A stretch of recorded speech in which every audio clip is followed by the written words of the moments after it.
on veut poser une question par rapport au processus des nuits, comment on pourrait poser la question? Ben, puis comment va le dodo? Ah! Ouais, comment va le dodo? Comment va le dodo? Comment ça se passe? Ben, c'est T'sais? ça. Comment ça se passe pour tes C'est dodos? ça, parce qu'on s'en fout du résultat, là, on veut savoir comment ça se passe le processus, C'est ça. tu sais, de dodo, puis il y a pas de sous-entendu de, ben, si t'as pas atteint ça, ça veut dire que c'est pas bon.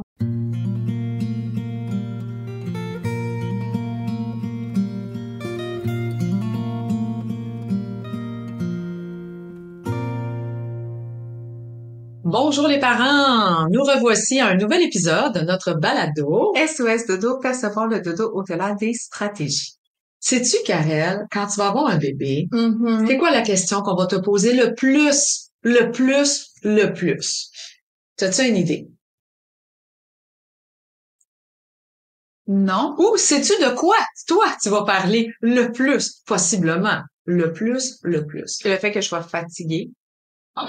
OK. Ouais. Sais-tu que les parents me parlent de ça? Ah ouais, ils sont fatigués, eux. Mm-hmm. OK. Quand ben, tu sais, mettons, Mais pourquoi ils se sentent fatigués, ils l'ont-tu dit? Ben, parce que, I guess que c'est dur, allaiter son bébé durant la nuit, puis que tu dors, tu sais, tes nuits sont tout le temps coupées. Tu t'adaptes énormément au début parce que t'as jamais eu ça, un bébé, ça a l'air tellement fragile, tu veux absolument qu'il survive. Je sais pas, tu sais, comme, il doit avoir un paquet d'affaires, c'est tellement nouveau. Ben oui. C'est forever. La phrase, là, la plus dite souvent, là, c'est « Pis, il fait-tu ses nuits? » Ah ouais, hein? Ça fait du sens avec Ça ce que fait du sens, ça ouais. fait du sens. Alors, je me présente, je suis Brigitte Langevin, experte en éducation au sommeil. Alors, toujours un plaisir renouvelé d'accompagner les familles pour un meilleur sommeil. Moi, je m'appelle Karel Langevin. Je suis coach en programmation neurolinguistique et je fais du coaching relationnel. Fait que moi, mon plaisir renouvelé, c'est d'accompagner les gens à mieux connecter. Ouais, c'est bon. Moi aussi, c'est une connexion, mais c'est pour ça que t'es là d'ailleurs, parce que le sommeil, c'est une connexion à soi.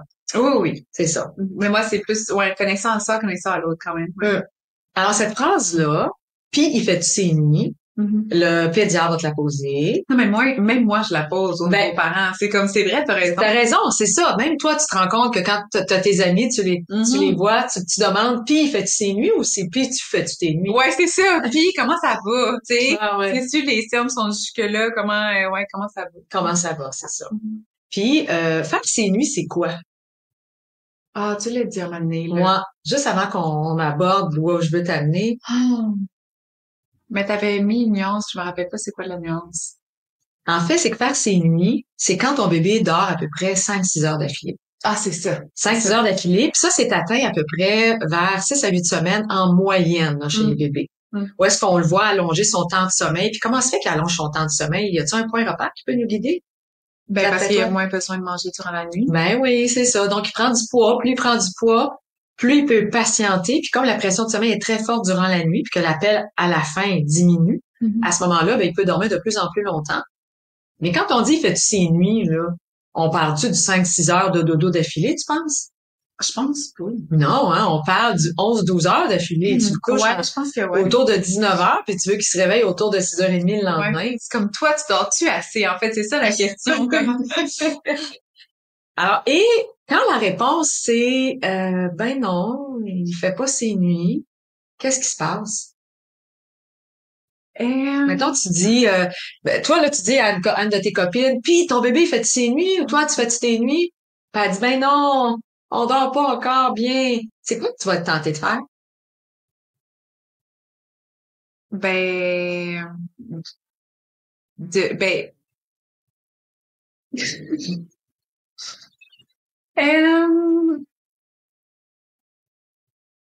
je pense que mon premier réflexe, puis là, je suis vraiment désolée, mais je vais juste être honnête. Ouais. Mon premier réflexe, c'est de penser qu'il y a un problème. OK. Ouais, dans ma tête. Genre, qu'est-ce qui fait que... Puis s'il y a un problème, t'es-tu tenté de donner ton opinion? Ben non, non sollicitée? Je suis pas, non. OK. Puis si, mettons, tu avais des compétences. Il y a un problème. Ben, il y a une situation, il y a un défi. Tu sais, dans le fond, c'est juste qu'ils sont en apprentissage, les parents, I guess. Mais des fois, leur discours, c'est différent aussi. Puis là, moi, ben, je me permets de formuler ma pensée de ce que je pense de qu'est-ce qu'ils disent. Mais tu vas pas être porté à leur donner des conseils, même s'ils n'ont pas sollicité. Non. OK. Pas du tout. OK. Parce que si tu avais les compétences, est-ce que tu serais tenté de donner des conseils sollicités? Toujours, mais j'ai compris que c'était pas la bonne chose à faire Comment au ça? fil des années. Parce que, mettons, moi, c'est par rapport aux relations Ben que ça oui, peut m'arriver. Puis ben oui, on finit toujours par parler des ben relations oui, dans nos ben vies. oui. Puis maintenant, ben, je demande est-ce que tu veux mon opinion ou pas. Ouais. Oh! Parce que des fois, la personne, elle a juste besoin de s'exprimer. Ben Elle a juste besoin oui, d'être entendue. ben oui. Elle veut pas être, elle veut pas que son problème soit résolu ou, tu sais, elle veut pas être challengée dans sa façon de faire ou d'être, ou, tu sais, Ben comme oui. des fois, Puis on a peut-être juste que besoin de, c'est un mal nécessaire au moment où ah, on mais est c'est ça, on s'en rendu, là. fout, là, tu sais, je veux C'est dire, si ça. c'est ça son besoin, c'est ça son besoin, puis it's all good, là. Ben oui. Fait quoi, maintenant, je suis plus portée à demander si la personne veut savoir ce que j'en pense. Hmm. Parce que, tu sais, lors des rassemblements entre amis ou en famille, tu sais, on a eu le temps des fêtes, on a peur qui s'en vient, on a les vacances d'été, on a la fête des mères, la fête des pères, la fête des parents auxquels on se retrouve avec le bébé. Puis c'est souvent une question qui est posée. Puis la tendance, c'est que souvent les gens qui ont déjà un enfant ou les grands-parents vont offrir des conseils non sollicités. Ben, je pense qu'on fait tout ça dans Ben plein ouais. de domaines de la vie, là, C'est au ça. final. C'est évidemment, ces gens-là ne sont pas mal intentionnés, là. Non. Ils veulent aider la personne. Ouais. Mais à titre d'individu, c'est pas bien pris. Ben, ouais, parce que là, ça nous fait vraiment ressentir comme quoi nous, on fait pas bien les choses, C'est ça. tu sais. C'est Puis, ça. puis même si ça serait le cas au sens où on apprend parce que, ben, c'est notre premier bébé, Hmm. tu sais, je veux dire, Ben, c'est normal, même ça serait ton 10e. ouais, c'est Il est ça. pas pareil comme tes 9 autres, là, tu sais. 100%, mais j'ai pas envie de ressentir que j'ai un problème ou que je Hmm. fais pas bien les choses, tu sais. Comment qu'on peut faire? Parce que c'est comme inévitable. OK? Il y a tout le temps, c'est une question qui est très posée, même le parent, quand il va voir le médecin, ben, on va parler des nuits du bébé, du sommeil du bébé. C'est la question la plus posée par rapport au bébé. Ouais. Surtout dans les premiers mois de vie. Alors, c'est sûr que ton pédiatre, ben, il est un petit peu plus compétent, hein, que ta mère ou ton père ou tes amis peuvent l'être. Pas tout le temps, là, mais. Ouais, moi, je suis comme, c'est sûr qu'il est moins compétent que ma mère, là. Ouais, non, ben là, OK. Il est moins compétent que ma mère. Ouais, c'est ça. Mais là, ta mère étant Brigitte Langevin, là, OK? Ouais, C'est ça, c'est ça. Alors, comment on peut s'en sortir de ça? Parce que, tu sais, souvent, les parents, ils me posent la question, ouais, mais là, ma mère, elle sera pas d'accord, puis là, ben, ma mère, elle va dire ci, puis ma mère, elle va, puis là, ça va créer un conflit avec ma mère, puis ma belle-mère, mon chum est pas capable de se positionner, puis là, elle va encore me demander, fais-tu ces nuits, puis Ben, moi, je demanderais c'est quoi faire sa nuit pour toi. Puis au final, OK. c'est quoi faire ses nuits? Mais à qui tu demanderais ça? Tu À la dirais, personne qui me dit, est-ce qu'il fait ses nuits? OK. Ah, ben, c'est quoi faire ses nuits? Ah, tu dirais ça, Ben toi. ouais, parce que là, OK. je veux dire, avec la discussion qu'on Oui, a, oui, je oui, pense oui. pas que ça a été mon premier réflexe, Non, OK. mais je pense qu'avec la discussion qu'on a, surtout que moi, j'avais une préconception de qu'est-ce que c'était faire ses nuits et elle était fausse. Parce OK. que je me suis dit, ah, ben, c'est de faire son 11 heures. Il dort OK. 11 heures puis that's it, that's all. Mais tu me dis non, c'est 5-6 heures d'affilée qu'il dort. Au début, oui. Ouais, c'est ça, mais C'est ça. c'est ça, c'est quoi faire ses nuits ou à quel âge a le bébé. C'est comme, Mhm. genre, ouais, je demanderais c'est quoi tu veux dire, tu sais. OK. Puis pourquoi tu me poses la question? Est-ce que je l'ai fatiguée? Tu sais, je veux dire, OK, tu irais dans ce ben sens-là. ouais, OK. ouais. C'est intéressant. Puis si jamais la personne, elle devient insistante, là, ben là, faire ses nuits, voyons, tu sais pas c'est quoi. Elle te répond comme ça, là. Non, mais peut-être que moi, faire ses nuits, ça veut dire ça. Peut-être que ça veut pas dire ça pour toi. OK. Tu sais? OK. Est-ce que... Fait que t'essaierais de tirer ton épingle du jeu pour te garder en confiance dans ta façon d'agir avec ton bébé. Ben, ben ouais. C'est ça. Tu sais, je veux dire, aussi, tu sais, je pense que je serais curieuse de savoir, ben, c'est quoi pour la personne faire sa nuit. OK. Mais j'ai pas envie que ça remette en doute mon ressenti sur la façon dont ma qualité de maman, Hmm. ma compétence de maman. Mais c'est souvent ça qui arrive. Mais je trouve ça terrible. C'est terrible, Ouais. c'est terrible. Tu sais, même des fois, il y a des grands-mamans là, qui veulent bien faire, là, puis qui sont là, puis qui disent à leurs enfants, là, qui sont devenus parents, ah ben non, chez moi, il dort bien. Ben oui, c'est ça. C'est, fait que c'est toi le problème. C'est que c'est toi le problème, sous-entendu, Ouais. mais elle veut pas dire ça. Sous-entendu. Puis elle a dit ça, en fait, pour se valoriser aux yeux de sa fille, Ouais, là, ouais. ou de son fils, là. Ouais. Ah ben non, chez moi, il dort bien. Ouais. Puis tu sais, même quand tu m'as posé la question tantôt, puis j'ai été honnête, puis mon premier thinking, c'est de penser qu'il y a un problème. Ben oui. Mais je vais pas nommer ça. Non. Tu sais, je veux dire, au sens où je sais pas c'est quoi la réalité à la maison. Mais non. Je sais pas c'est quoi faire ses nuits. Je savais même pas c'était quoi la bonne définition. C'est ça. Tu sais, au final, dans le fond, ce que je veux savoir, c'est comment ça va à la maison. Ouais. Comment vous vous adaptez à la situation. Est-ce que c'est intéressant, parce que la personne, elle dit, puis fait ses nuits, mais est-ce qu'elle veut vraiment savoir s'il fait ses nuits ou s'il est intéressée à savoir comment ça se passe avec son bébé? Ben ouais, comment ça se passe à la maison. Tu sais, c'est sûr, je pense que tous les parents au début sont fatigués, puis je pense que c'est normal. Ben oui. Puis je pense que les gens qu'on aime, ben on veut savoir comment ça va depuis l'arrivée de l'enfant parce qu'on se dit tabarouette, c'est toute une adaptation. C'est ça, ouais, c'est ça. Mais après ça, le droit de juger sur la réponse ou sur la façon dont nous on penserait qu'il faudrait que non, ça n'a aucunement sa place. C'est ça. Puis ça, ben ça va être important. Je trouve que les mamans doivent se positionner auprès de leur mère, auprès de leurs amis, auprès de leur belle-mère. C'est tellement pas facile. C'est pas facile. En parler avec ton partenaire de vie pour qu'il fasse son bout de chemin dans sa propre famille. 100%. Si jamais que c'est là où cette question-là est posée, pas de façon mal intentionnée. Des fois, c'est pour prendre des nouvelles. Puis comme on sait que c'est les nuits qui est une étape difficile à l'arrivée d'un bébé, ben il y a des grands-parents qui vont droit au but, puis ils réalisent pas à quel point ça peut être vécu de façon blessante chez le parent, qui est tout nouveau avec son bébé, qui fait de son mieux, s'inquiète déjà outre mesure. C'est sûr. C'est ça, qui a lu tout ce qu'il y avait sur Internet, puis dans de peau, puis de compte, puis de ceci, puis de cela, puis le cododo, puis il faut pas, puis il faut, puis l'allaitement, puis que ce parent-là est déjà dans la confusion totale, dans une fatigue très grande. 100%. Et finalement, on pense vouloir soutenir le parent, bien faire, puis finalement, on diminue la confiance que ce parent-là est en train de construire pour son enfant. C'est intéressant, jamais j'avais pensé à ça. Tu sais, au final, parce que maintenant, quand je vais poser cette question-là, je vais essayer de la poser différemment. Ouais. Parce que, ben, tu sais, aussi quand on vit pas la chose, tu sais, moi, j'ai pas d'enfant. J'ai pas passé à travers ça. Fait qu'on dirait que je peux pas même projeter une certaine expérience sur la situation parce que je suis complètement ignorante, mettons. Mais ouais, je vais faire beaucoup plus attention. Quand tu vas parler aux familles, parce que ils sont tellement fragiles, tu sais, ils sont en construction, puis c'est tellement récent que la fragilité est là. Puis la nouvelle maman, ben t'as jamais été ça de ta vie, t'as pas eu ton diplôme la semaine passée, t'as pas rien étudié là-dessus. T'as beau t'être informé, mais entre la théorie et la pratique, il y a comme un monde. Il y a comme un monde effectivement, ce qui fait que des fois, ben on n'a pas, tout est pas en place. Tu sais, souvent, les parents sont là, moi, ils me parlent, mais Brigitte, t'as tout le temps la réponse. Mais ma fille, elle a 34 ans. Moi, j'ai 34 ans d'expérience. Toi, t'as 3 mois d'expérience. 3 mois d'expérience. T'es une maman qui a 3 mois d'expérience avec ce coco-là. Puis avec l'autre, t'as 2 ans et 4 mois d'expérience. Puis peut-être avec celui-là, t'as 5 ans d'expérience. Puis moi, j'ai 34 ans d'expérience avec un modèle. Un modèle comme toi. Mais t'as 25 ans d'expérience avec... avec beaucoup de familles, parce que là, je me parlais de moi à titre de parent.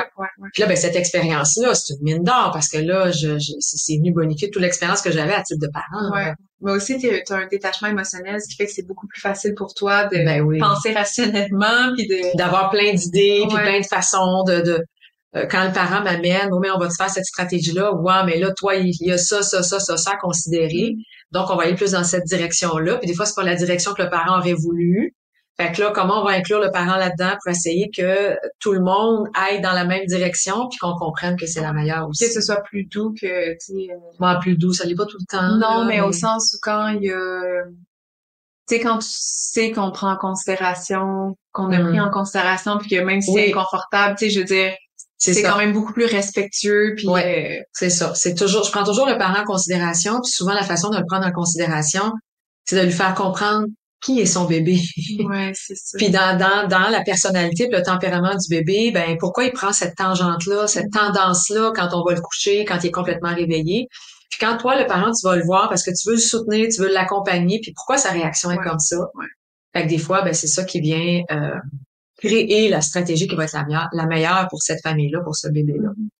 Fait que là, le but, c'était « Pis, fais-tu ses nuits? » C'est une phrase mortelle, OK? Puis tu sais, c'est comme aussi sur l'alimentation, on entend beaucoup parler, là, tu sais. Ah ouais, hein? Ben oui, puis là, ben, finalement, il aime ça, là, les légumes, puis chez nous, il en mange, là, tu sais. Ah, ok. C'est souvent cette phrase-là, tu sais, chez nous, la grand-mère, ou quand tu le fais garder par la marraine ou le parrain ou par tes amis, puis que eux, ils vont te parler de leur bébé des fois aussi. Ah, mais moi, ça va bien, tu sais. Ouais. Fait que ça sous-entend que t'as un problème. Ouais, c'est comme quand on va demander, puis as-tu commencé à marcher? Ben oui, Tu sais, tout à fait. il y a un même sous-entendu, Il y a même là, sous-entendu. où le développement de l'enfant devrait être comme ça, pour Au tous corps les d'auto. enfants. Ouais, c'est ça exactement. Alors que non, il y a un couple qui vient au centre d'escalade que j'aime particulièrement, puis je les vois pas souvent, mais quand je les vois, je suis vraiment contente de les voir. Puis des fois, Charlie, leur bébé est là, puis des fois elle est pas À là. quel âge? Je pense qu'elle va avoir un an. OK. Elle va bientôt, Annick, elle va bientôt retourner au travail, fait que ça doit être bientôt qu'elle va avoir un an. 8-9 mois, puis elle s'en va vers un an. Ouais, c'est ça. OK. Puis la dernière fois, je leur ai posé la question, puis c'est quoi les nouveaux changements OK. dans son développement? OK. C'est Ah, t'as amené ça de façon tellement différente. c'est ça, différent. Ben, je l'ai posé, hein, la question, il fait, tu sais, quand elle fait ses Ben oui. blablabla. Mais, ouais, là, j'étais comme, parce que quand elle venait, ben, à chaque fois qu'elle venait, moi, je voyais des changements parce que Caroline, ça change tellement Ben vite, oui, tu sais. ça change. Elle faisait pas de sourire, elle fait des sourires, elle interagit plus, tu sais, comme, Elle se tient la ouais, tête, elle se tient assise. là, elle rampe un petit peu, ouais, puis ça paraissait quand aussi elle était moins fatiguée, elle faisait plus, ben, tu sais, I guess qu'elle dormait plus. Ben oui. Ça paraissait aussi. Ouais. Puis eux, ben, en tant que parents, mais tu sais, je les ai vus évoluer dans leur, la façon dont ils ont pris confiance en eux aussi. Okay. Tu sais, leur processus d'apprentissage, c'est vraiment beau, là. Tu sais, moi, je trouve ça incroyable. Puis la fierté, mettons, que Mathieu peut avoir dans ses yeux. Le papa, Le papa, quand il parle de Charlie, puis, genre, c'est juste, ouais, c'est trop cute, là, tu sais. Il va raconter une histoire qu'elle a faite, ou elle a fait 2 pas. Tu sais, elle a fait 2 pas. Puis c'était tellement extraordinaire qu'elle a fait juste 2 pas. Puis j'ai trouvé ça beau. Fait que juste de poser la question différemment quand on veut avoir des nouvelles. Mais par rapport au processus, pas au résultat. Ah, c'est ça, la nuance. Je pense que c'est ça, la nuance. Et non pas, puis fais-tu ses nues, ça, c'est un résultat. Qu'on veut. Mais si, maintenant, on veut poser une question par rapport au processus des nues, comment on pourrait poser la question? Ben, puis comment va le dodo? Ah! Ouais, comment va le dodo? Comment va le dodo? Comment ça se passe? Ben, c'est ça. Comment ça se passe pour tes dodos? C'est ça, parce qu'on s'en fout du résultat, là, on veut savoir comment ça se passe le processus. C'est ça. De dodo, puis il y a pas de sous-entendu de, ben, si t'as pas atteint ça, ça veut dire que c'est pas bon. Ouais, c'est ça. Il fait pas ses nuits, il fait pas ses nuits. Ah, ben là, je fais pas ses nuits. Ben ouais. C'est ça. C'est juste comment ça va, le dodo. Après ça, il y a tellement plus d'espace pour partager, sa réalité, sans te sentir non compétent, puis pas à la bonne place dans le résultat. Ouais, puis l'opinion de l'autre a comme pas rapport. C'est ça. Parce que on parle du processus et non du résultat. On dirait que l'opinion a pas rapport quand c'est le processus. Ah, c'est tellement bien nommé, vois-tu, ça, j'y avais pas pensé. Parce que je sais que les parents se sentent touchés, puis parfois on s'en rend pas compte, mais on fait la même chose nous autres aussi. Ah ben 100%. Tu sais, t'as un enfant, puis toi, mettons, ça va bien dans tel domaine, puis t'es bien fier de ça, puis comment ça va? Il marche-tu, là? As-tu commencé à marcher, là, tu sais?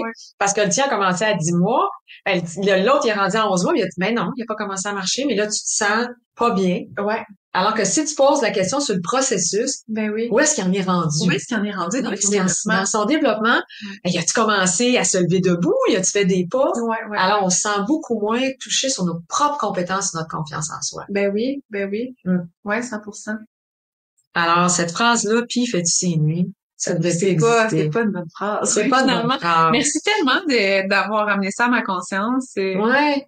Ben c'est ça, ben je veux l'amener à la conscience, tu sais, dans les parents puis les grands-parents aussi. Tu sais, mais les amis, les sœurs, la famille, tout fait quitte là. Tu sais, c'est à écouter, tu sais, ça va faire du bien aux parents parce qu'ils vont pouvoir aussi dire à leurs amis, leurs parents, hey, j'aimerais ça que tu me poses des questions de cette façon-là. Ouais. Au lieu de me poser une question sur le résultat, peux-tu me poser des questions sur le processus? Ouais, puis ça fait une réponse plus ouverte, tu sais. Dans le fond, c'est une question fermée, puis fais-tu ses nuits? C'est soit oui ou non la réponse. Ben ouais, c'est ça. Fait que, si t'as pas la bonne réponse, ben là, tu risques d'avoir des opinions non sollicitées, puis tu dois te sentir, même si t'as pas les opinions, juste l'air que la personne va te faire. Juste l'air. Oh my God.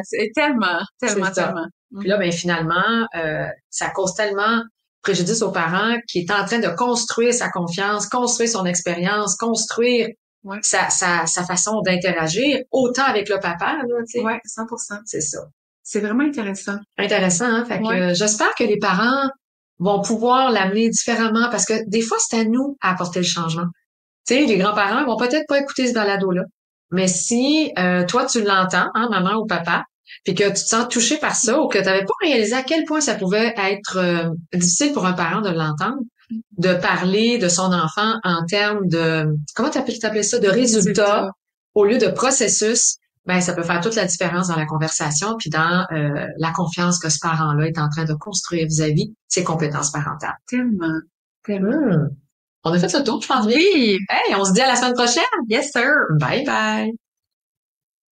C'était Brigitte Langevin, experte en éducation au sommeil. Si tu as le goût d'en apprendre plus, je t'invite à visiter mon site à brigittelangevin.com. Puis si vraiment tu as le goût que le sommeil, ce soit pas toujours sur un coup de dé et que ça fonctionne, ben j'ai une formation Les Amis du Dodo. Clique sur le lien plus bas, tu vas en apprendre plus. C'était Karel Langevin, coach PNL. Tu peux aussi aller visiter mon site web karellangevin.com. Si ça pique ta curiosité, j'ai créé une merveilleuse formation, la PNL au service de l'enfant. Clique sur le lien juste en dessous si tu veux en savoir plus.